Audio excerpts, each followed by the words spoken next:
এক গ্রামে টুনি নামের একটি কাঠুরিয়া পাখি ছিল। বনে কাঠ কেটে সেই কাঠ বাজারে বিক্রি করে তার দিন চলত। সে দিন আনে আর দিন খায়। যাক বাবা, কাঠের বোঝাটা মাথা থেকে নামলো। এবারে বাড়ি ফিরে স্নান খাওয়া সেরে একটা ঘুম দিলেই শরীরটা আবার ঝরঝরে হয়ে যাবে। না, বেশি রাত করে লাভ নেই, ফ্যানে ভাতে খেয়ে শুয়ে পড়ি।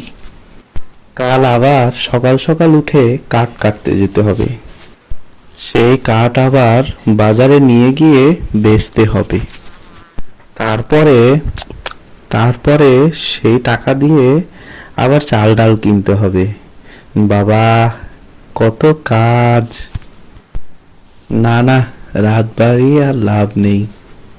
একদিন টুনি জঙ্গলে কাঠ খুঁজতে খুঁজতে এক নদীর ধারে পৌঁছালো। এই তো এই তো এই গাছটা বেশ মনে ধরেছে আমার। এর ডালপালাগুলোও দেখছি নাগালের ভিতরেই আছে। না না না, আর দেরি করা ঠিক হবে না, যাই কাজে লেগে পড়ি।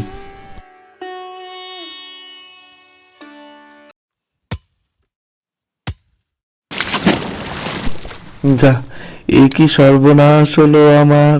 আমার কুঠারটা হাত ফসকে পড়বি তো পড়, একেবারে নদীর জলে পড়লো।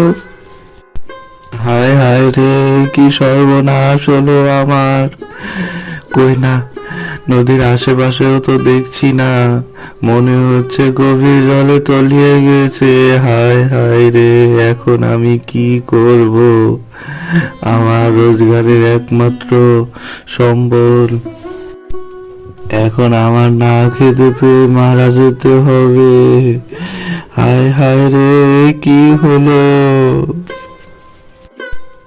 এখন আমার না খেতে পেয়ে মারা যেতে হবে।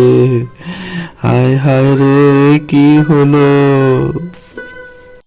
কি হলো টুনি, তুমি কাঁদছো কেন? আপনি তাহলে আমার মনের কথা শুনতে পেরেছেন জলপরি? তাহলে এটাও তো বুঝতে পেরেছেন, আমার কুঠারটি যদি আমি ফিরে না পাই, তাহলে আমার না খেতে পেয়ে মরে যেতে হবে। এই নাও টুনি, তোমার কোঠার। এ কি? এ তো সোনার কুঠার। না না না না, এ আমার কুঠার না। বেশ, আমি এবার তোমারটাই নিয়ে আসছি। এই নাও, এটা নিশ্চয়ই তোমার। না না, এ আমার কুঠার না। বেশ, এবার আর ভুল হবে না। একটু অপেক্ষা করো, আমি তোমার লোহার কোঠারই নিয়ে আসছি। কি টুনি, এটা তো তোমার কোঠার, এটাই তো তুমি খুঁজছিলে এতক্ষণ। হ্যাঁ, এটাই তো আমার কুঠার। দিন জলপুরি, দিন, আমার কুঠারটি আমাকে ফিরিয়ে দিন। আপনার অশেষ করুণা জলপুরি, এবার আমি আবার কাঠ কেটে রোজগার করতে পারবো। হ্যাঁ, আবার রোজগার করতে পারবো।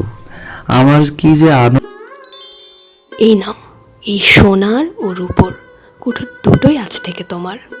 কিন্তু কিন্তু তা কি করে হয় জলপরি? তুমি খুব গরিব হওয়া সত্ত্বেও তুমি সৎ, আর এই কারণেই তোমার জন্য এই উপহার। টুনি সোনার ও রূপোর কোঠার বিক্রি করে অনেক টাকা পেল আর সুখে শান্তিতে বসবাস করতে লাগলো।